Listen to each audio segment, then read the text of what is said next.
Guys, I'm Anthony Albert, and today my speech will be about the excitement, controversy, and right on downfall of the 2023-2024 New Orleans Saints season.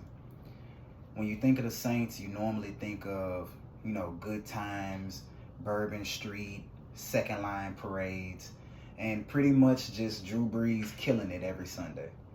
But since Drew left in about 2020, it hasn't been the case. So we pretty much have to start at the end of the 2023 season, where the Saints finished 9-8, missed the playoffs, and they went into the offseason looking to make a lot of changes. During the offseason, changes weren't really made. A lot of fans thought that the coach and the coaching staff would face a lot of changes, i.e., firings, demotions, things of that nature. But ownership decided to hunker down and give us something that most fans didn't ask for: a coach named Dennis Allen.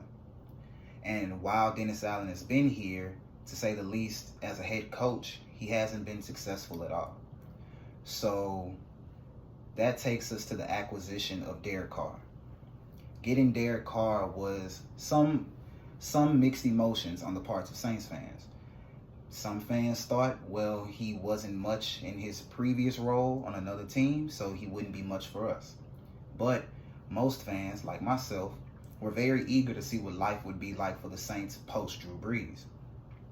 So with a pretty mild offseason, with not many trades on our end and not many acquisitions or moves in the front office, we start the 2024-2025 season.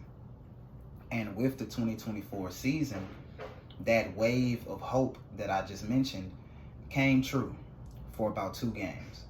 We started 2-0. We put up about 100 points of actual offensive scoring, and we had one of the best defenses in the league. Soon after, we lost 7 straight games. And that may seem pretty, unheard of. It's been done before, but for the typical Saints fan who's my age, they haven't seen much of that in their lifetimes.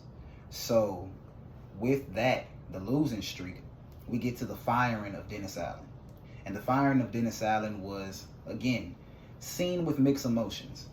Some thought that the firing was premature and was based on things that were out of his control. And others, like myself, thought that it was justifiable and well-deserved. Now, post Dennis Allen, we've won a game. It's looking hopeful, but we can't assume. And furthermore, I'd like to delve into the controversy.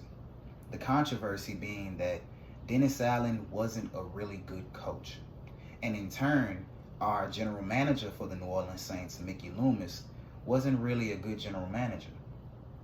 It starts with Dennis Allen being able to have free reign over the roster, and behind the scenes, making players and personnel feel unwelcome, berating them, shouting at them, and just generally treating them with no respect. So much so that the owner of the Saints, Gayle Benson, had to circumvent the general manager and go talk to players to find out what was happening around the league, what was happening in the locker room, because no one had an answer.